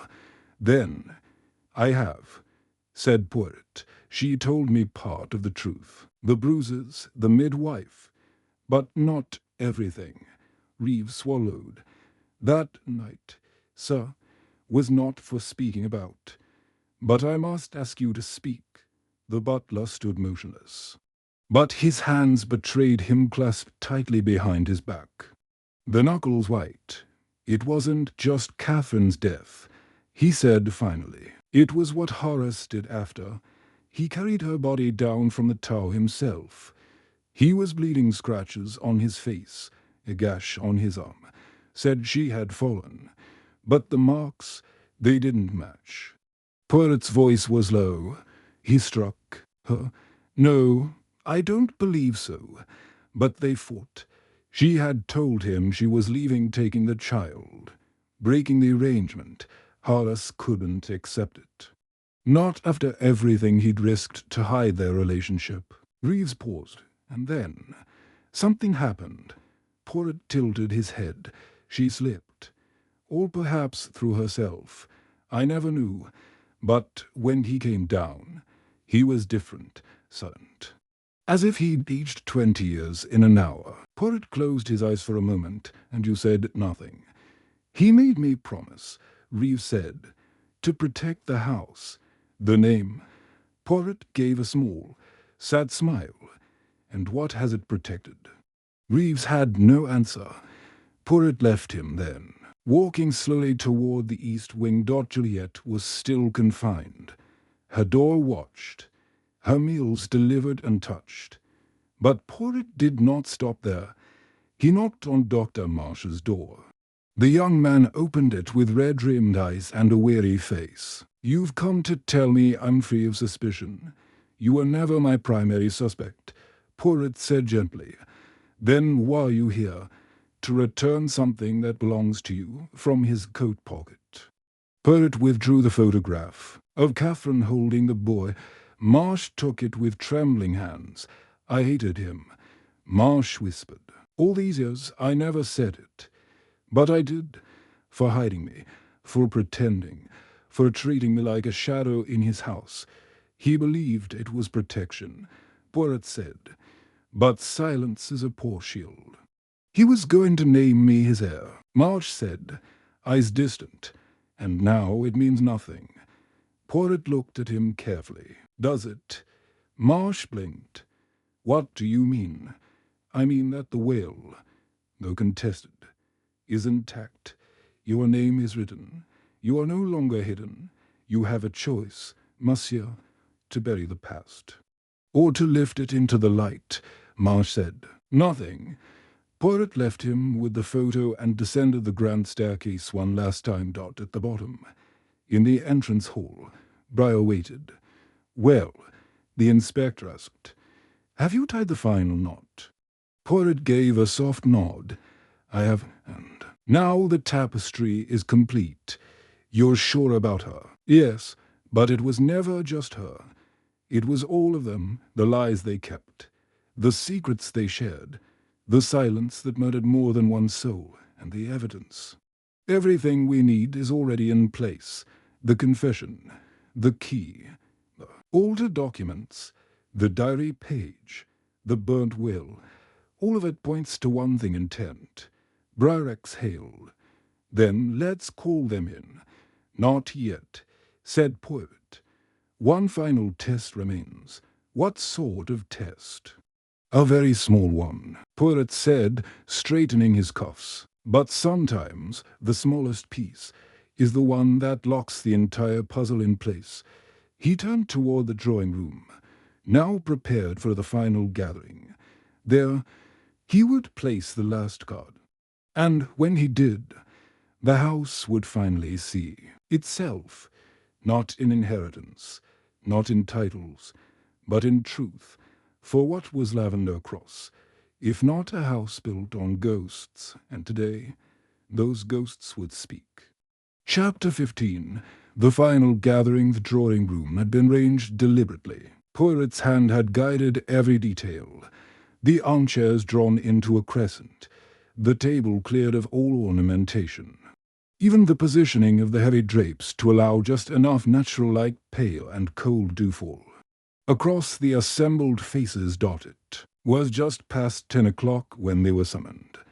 One by one, Lady Sybil arrived first, dressed in black once more, her brooch a deep emerald at her throat. She sat with the bearing of someone prepared to listen, but never to plead. Elspeth followed, shoulders stooped, hands gloved despite the warmth of the room. A tissue already clutched between her fingers, Charles entered with hesitation, his eyes scanning the room as though seeking an ally.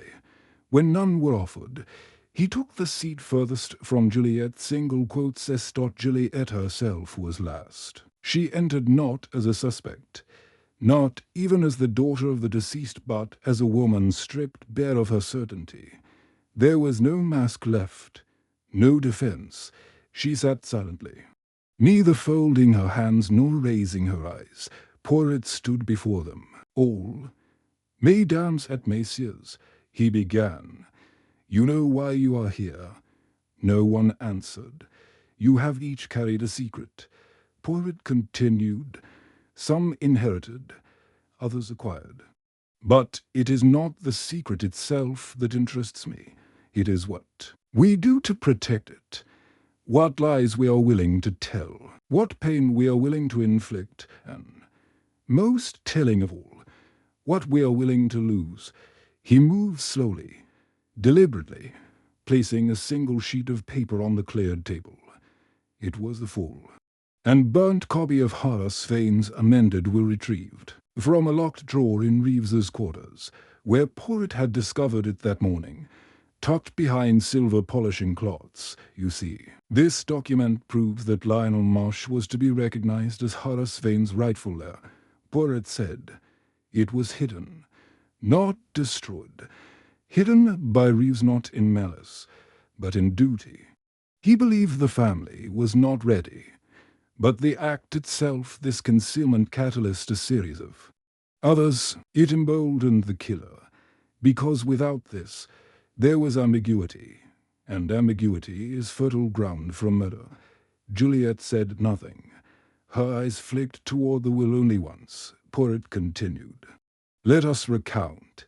The death came by poison introduced, subtly, via a spoon that did not belong to the set, a detail meant to be overlooked, or perhaps to deliver a message. A misdirection. The brandy was resealed, the taurine conveniently washed, a torn letter planted. Suspicion fell on Charles Allerton. And yet all this was orchestrated not in a moment of rage, but in quiet, deliberate planning. He turned to Lady Sybil. You kept the truth of Catherine Vane's death for decades. You did not murder your brother, but you helped create the silence that allowed it to happen. She nodded stiffly. I do not deny it. He turned to Elspeth. You tried to destroy the remains of the soup. Not because you killed, but because you feared what its survival might reveal about someone you loved. She burst into soft tears. He turned to Charles. You attempted to flee, not to escape justice, but to delay it, to protect a woman who no longer trusted you enough to confess. Charles looked down, his lips pressed together. Porret moved to the fireplace, his back now to them. The crackle of the flames was the only sound in the room. Then, without turning, he spoke. But the killer is here, in this room. The air grew still. Porret turned slowly and faced Juliet. Double quotes, Mademoiselle. Do you wish to speak? Juliet's voice was hoarse. No. Then I shall speak for you. He walked to her chair and placed a gloved hand on its back, not accusatory, not condemning. You did not intend to kill him, he said quietly. Not at first. You wanted only to frighten him, to regain control. But when you overheard the contents of the new will, when you realized that everything you had endured was to be taken from you and given to another, you acted. Juliet did not move. You switched the spoon, not in the dining room, but in the serving hallway. You coated it with a compound derived from the lab in your father's study stored under lock, but accessed using his second key. You dosed it carefully, knowing it would dissolve in the soup. You made sure the staff would never notice. Juliet closed her eyes. Porrett's voice softened. You did it not for hatred, but for despair, for fear, for love. At last, she spoke. No, she said, not love, not anymore. She looked up now, and her voice steadied. I did it because he raised me. All my life, I was told to protect the house, the family, the name. I smiled through suitors. I endured the controlling quiet of his affection. I played the role. But when he told me that Lionel, a man I barely knew, was to inherit everything, I snapped. Why not confront him? Lady Sybil asked. Her voice unexpectedly gentle. Juliet looked at her, because he wouldn't have changed, and I didn't want to be the girl who begged for scraps anymore. Porrett said nothing. The silence deepened. Then Charles stood. You should have told me. Juliet's eyes didn't meet his. Would it have changed anything? I don't know. He said honestly, maybe, maybe not. Porrett finally turned back to the others. She will be taken into custody. She will face the law. But let us not pretend she acted alone. Each of you by your sons, your concealments, your loyalties built the walls round her. He turned to Reeves, who stood just outside the room. Please call the inspector. And with that, the truth settled into the old house. Heavy end. Long overdue. Lavender Cross, at last, had spoken. Chapter 16. The reveal. Inspector Bry arrived promptly, summoned by Reeves with only the word conclusion passed down the corridor. He entered the drawing room with brisk efficiency, his boots damp from the mist still clinging to the outer world. His eyes fixed on Porrett with the tired skepticism of a man who had seen too many clever theories. Crumble under scrutiny, Porrett, however, was calm, serene, even Inspector, he said, gesturing toward the room's quiet occupants.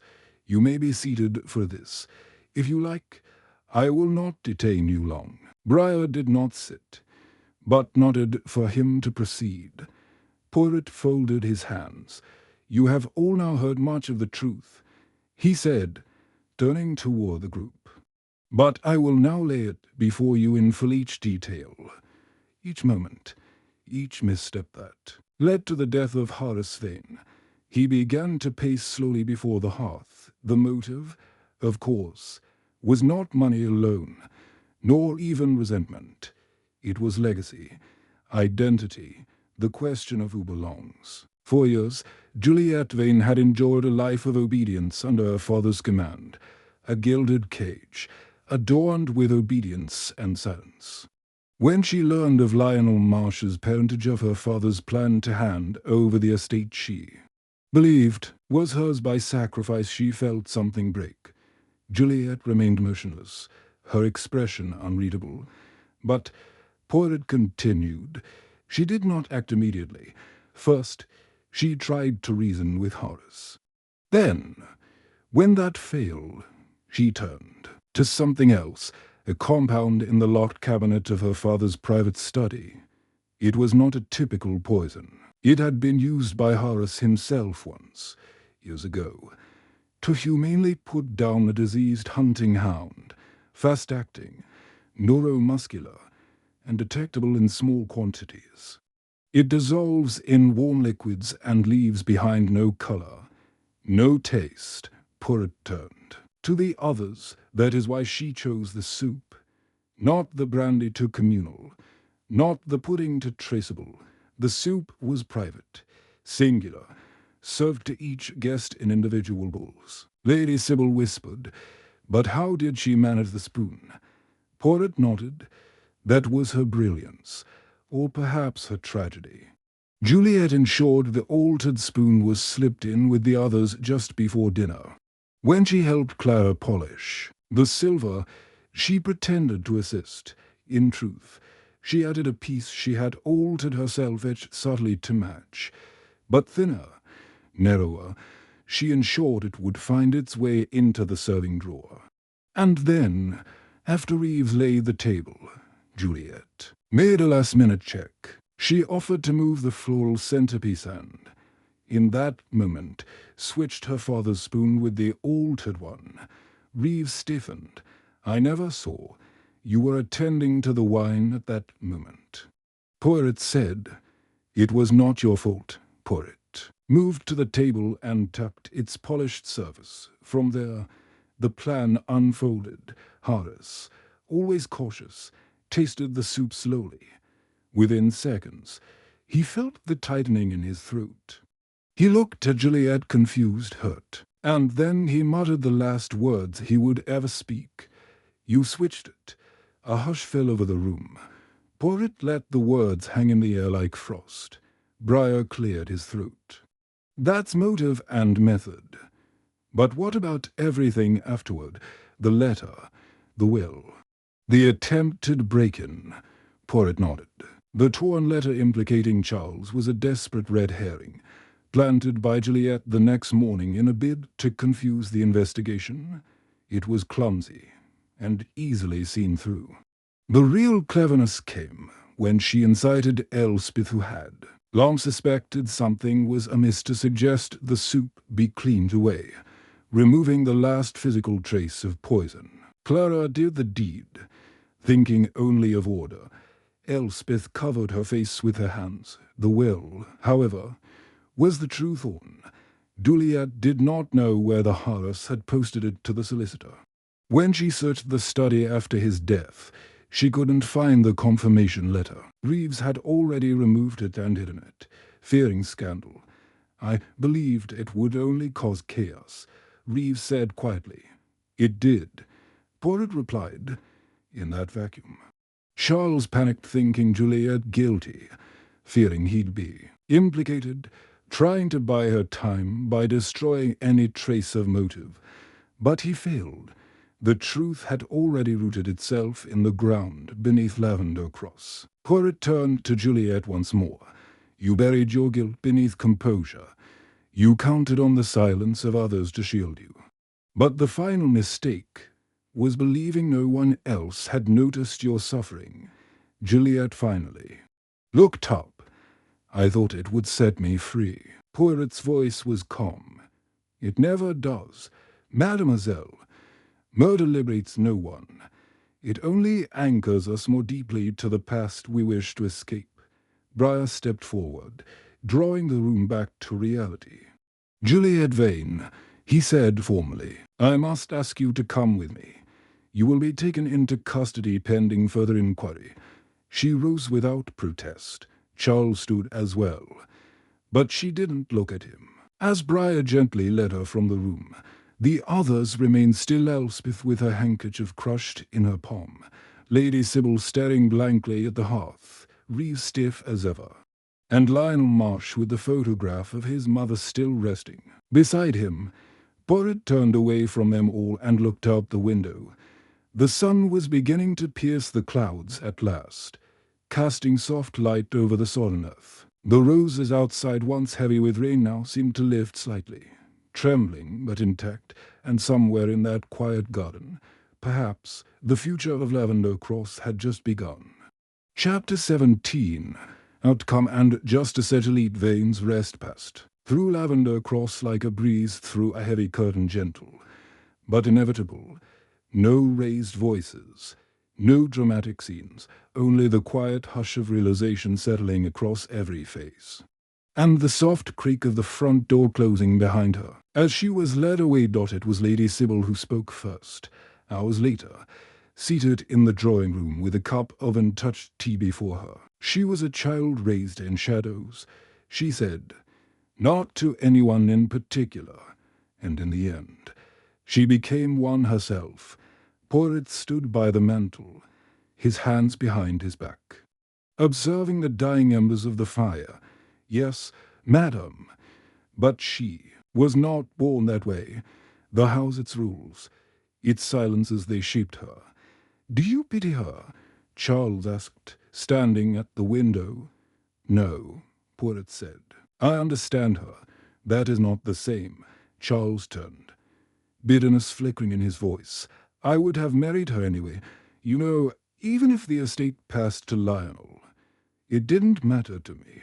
I believe you, Porritt said gently, but to her, it mattered greatly. Because she did not believe you, Lady Sybil set her cup down with a quiet clink. We created her prison. Monsieur Porritt, all of us, Elspeth with her indulgence. Horace with his power, myself with my indifference, Reeves with his loyalty. We made this house a mausoleum of duty and secrets. Reeves, who had remained standing near the door, inclined his head slightly, and yet, Madam, you stayed. Because I believed the family name was worth preserving, Sybil said, her voice hollow. Now I wonder what it preserved us from. Porritt said nothing. The weight of her words needed no answer. In the library, Lionel Marsh sat alone. The photograph of his mother and infant self on the desk before him. The birth certificate and will rested nearby, now undisputed, for the first time in his life. He belonged to Lavender Cross not as a cousin, but as a son. Porritt entered quietly. I wasn't expecting visitors, Lionel said, not turning. I thought you might appreciate company. Porritt replied. Lionel gestured toward the seat across from him. I've spent years convincing myself I didn't care. About the estate, the name, the man who refused to acknowledge me. And now that you have them, I don't feel victorious. I feel displaced. Porritt gave a small nod. That is natural. To inherit a place built on half-truths is no blessing. Lionel looked down at the photograph again. What would you do, Monsieur Porritt? Porritt folded his hands. I am not a man of property, but I would make Lavender Cross a house of light. Its walls have known too much silence, Lionel gave a tired smile. Do you think it's even possible? Everything is possible, Porritt said, rising, even healing. He left the young man to his thoughts. In the days that followed, the estate grew quieter. The investigation moved swiftly. Porritt's report, thorough as always, ensured no ambiguity. Juliet confessed to her actions formally, though her statement, Porritt learned, was spoken with neither defiance nor remorse. She would be tried in York. Briar had promised to handle the proceedings discreetly. Charles left the same evening Juliet was taken, driving back to London with no clear plans. He shook Porritt's hand at the gate. I suppose there's no mending this, he said. Some things break to reveal what was never whole. Porritt replied. Charles managed a rueful smile. Then maybe it's best I leave the pieces behind. Lady Sybil remained.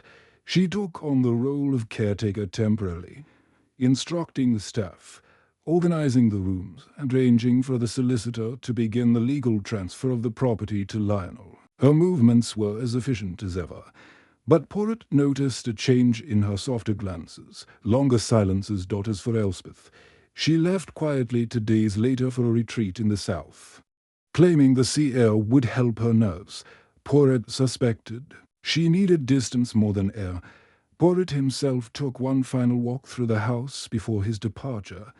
He moved through the corridors, past the shuttered study, through the library, and eventually to the attic tower. The door was still locked. Reeves offered him the key. He ascended alone. The attic was cold and dust-ridden. The window cracked just enough to let in the breath of the moor. The floorboards creaked beneath his shoes as he crossed to the far wall. The place, Juliet had said, where she found her father all those years ago, staring at ghosts only he could see. Porritt stood there for a long while, and then he whispered, You were right, Monsieur Vane. You should have buried it, not in silence but in truth. He closed the window, locked the door, and descended without looking back. By the time he left Lavender Cross, the clouds had thinned into scattered streaks of white and gold. The sky was bright, clear, and Porritt, valise in hand, stepped into the waiting car with the poise of a man who had restored balance. If not pieced out as the car pulled away, he glanced once more at the manor behind him. The great house stood stoic and silent, but something had changed. It had begun, at last, to breathe again. Chapter 18. The closing remark. The train carriage was nearly empty. Poirot sat by the window as the green hills of Yorkshire rolled past. His reflection a small, neat silhouette in the glass-trimmed moustache, immaculate collar, and eyes that, though outwardly at rest, still flickered with thought. It was done. The death of Horace Vane had been explained, the killer unmasked, the inheritance passed on. And yet, even now, Poirot felt the weight of something less tangible, something beyond justice. Regret. He reached into his coat pocket and withdrew a letter, its edges slightly curled. The handwriting unmistakably Juliet's. It had been sent to his hotel the morning after her arrest. Quiet, honest, the words unadorned. Monsieur Poirot, I don't ask forgiveness. I only wish to say that I did not hate him. I hated the things I became because of him. That's no excuse, but perhaps it is a truth. Please tell Charles not to wait. Tell him to live. And as for Lionel, he deserves the house. He has known what it is to be unwanted. He'll make it. Better, he must. I do not fear what comes next. I feared becoming nothing. But you showed me that silence is its own kind of prison. Thank you. J.V. **. Poirot folded it slowly, slipping it back into the envelope. He sighed, not from exhaustion, but from understanding. There had been a time when he believed every case resolved cleanly, with truth like a polished coin held up to the light.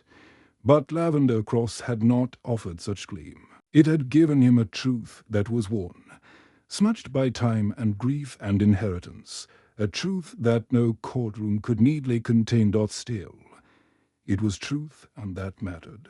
He turned slightly as the train clattered through a tunnel, the shadows momentarily sweeping the carriage into darkness. Across from him, a young man sat reading a newspaper. The headline read, "Yorkshire heiress to face trial in family poisoning drama." The young man glanced at Poirot, frowned thoughtfully, then lowered the paper. Terrible business, that Lavender Cross thing. He said, "Rich family, poison, makes..." "You wonder what drives someone to do something like that?" Poirot gave a small smile. "Monsieur, it is always the same. Love, fear, the desire to preserve what is already lost." The young man raised an eyebrow. "You are not from round here, are you?" Poirot bowed his head slightly. "No, I am from farther away." The young man shook his head. "Well, it's a good thing they got her. Some men might have let her go, pretty girls and all." Poirot's smile faded, ever so slightly. Beauty does not absolve guilt. Nor does pain. But understanding guilt, that is the beginning of justice. The man blinked. "Right. Well, I suppose." Poirot turned back to the window. The fields outside had brightened, the sun now low in the sky, turning the moorland gold. For the first time in days, the countryside looked peaceful. He allowed himself a final thought. Horace Vane had died not just from poison, but from the long decay of secrecy. Juliet had killed him. Yes, but she had also inherited the rot. No, one person bore all the guilt. That, Poirot knew, was what made this tragedy inevitable. And yet, somewhere in the stone bones of Lavender Cross, something had shifted. A name had been reclaimed, a shadow lifted. The future would not be easy for Lionel March, but it would be his, and that, perhaps, was enough. The conductor's voice called. Softly from down the corridor, Poirot stood, adjusted his cuffs, and took up his valise. As he exited the train at King's Cross, he paused for a moment at the platform edge. then looked back down the length of the train. He gave a small nod too. No one in particular, the ghost of a smile at the corner of his lips. Then he stepped forward and disappeared into the London crowd, his silhouette soon lost, precise as ever, among the noise of the living. The case of the tragedy at Lavender Cross was closed, but the echo of its truth, like all great tragedies, would remain.